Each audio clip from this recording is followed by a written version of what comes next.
ব্যবসায় নরবরে, অথচ পুঁজিবাজারে বাড়ছে শেয়ারের দাম। ডিএসই ও ইডরার পরিসংখ্যান বিশ্লেষণে দেখা যাচ্ছে তালিকাভুক্ত 58টি বিমা কোম্পানির মধ্যে 47টির অবস্থানই এমন। বিশ্লেষকদের সতর্কতা, যে কোনো মুহূর্তে পুঁজি হারাতে পারেন এসব কোম্পানিতে অর্থ বিনিয়োগকারীরা। এ অবস্থায় শেয়ার বাজারে মন্দ কোম্পানির কার্যক্রম বন্ধে কঠোর হওয়ার কথা জানিয়েছে নিয়ন্ত্রক সংস্থা বিএসইসি। কামরুল হোসেন সবুজের রিপোর্ট। নিজের পরিশ্রমের পয়সা থেকে আরো কষ্ট করে পড়ছে, এখান থেকে 15,000 টাকা কমা রাখতে কাইটা আমার 70,000 টাকা দিতে আসছে। আমার 6 বছর ধরে ঘুরাইতে আসছে। আমাকে সিগনেচার দিচ্ছে না ওরা, আর বলতেছে সিগনেচার নেওয়ার পর ওয়েট করতে হবে, টাকা নাকি ওনারা অ্যাকাউন্টে পাঠাবে, কিন্তু সেটা কতদিনের ভিতরে সেটা বলছে না। বিমার মেয়াদ পরিপূর্ণ হওয়ার পর নিজের জমানো টাকা তুলতে বছরের পর বছর ধরে যে ভোগান্তি পোহাতে হচ্ছে তাই জানালেন নারায়ণগঞ্জ ও চাঁপাইনবাবগঞ্জ থেকে ঢাকায় আসা 2 জন গ্রাহক।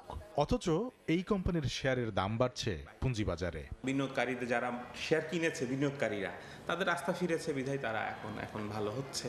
শুধু ফার ইস্ট না, দেশের প্রধান পুঁজিবাজার ঢাকা স্টক এক্সচেঞ্জ ডিএসসির তথ্য, গেল জানুয়ারি থেকে 15 জুলাই পর্যন্ত পুঁজিবাজারে তালিকাভুক্ত 58টি বিমা কোম্পানির মধ্যে মার্কেন্টাইল, রিলায়েন্স, গ্রিন ডেল্টা সহ 47টি প্রতিষ্ঠানের শেয়ারের দাম বেড়েছে প্রায় 90% পর্যন্ত।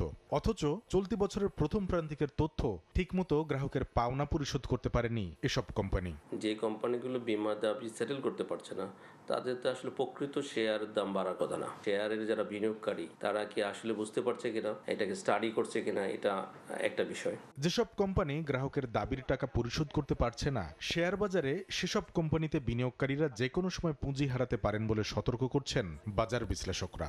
ওই যে ঘোষণা আসছে যে এটা শিথিল হবে, এখানে আমাদের বাড়বে, মার্জিনের ফ্লো বাড়বে, তা চিন্তা করছে তাহলে এখানে একটা সুযোগ নেওয়া যায় কিনা এটাকে সামনে রেখে। ব্যবসায় বেতাল, অথচ শেয়ার বাজারে দাম বাড়ছে, এসব কোম্পানির ব্যাপারে কঠোর ব্যবস্থা নেওয়ার কথা জানান বাংলাদেশ সিকিউরিটিজ এক্সচেঞ্জ কমিশন বিএসসির চেয়ারম্যান। এটা নিয়ে অলরেডি ঢাকা স্টক এক্সচেঞ্জ যারা প্রাইমারি রেগুলেটর, আমি তাদের বলেছি যে এইসব ক্ষেত্রে ডিলিস্টিং কখন করা হবে, আপনাদের একটা নিয়ম, একটা পলিসি প্রণয়ন করতে হবে। 2025 সালে বিমা দাবির 20% পরিশোধ করেনি, অথচ শেয়ার বাজারে বিনিয়োগকারীদের প্রলুব্ধ করতে ওই বছর 27% পর্যন্ত ক্যাশ ডিভিডেন্ড দিয়েছে। গ্রিন ডেল্টা সহ তালিকাভুক্ত এমন কোম্পানিও রয়েছে বিমা খাতে। কামরুল হাসান সবুজ, সময় সংবাদ, ঢাকা। 4 দশক ধরে আপনার ফাইন্যান্সিয়াল পার্টনার আইডিএলসি।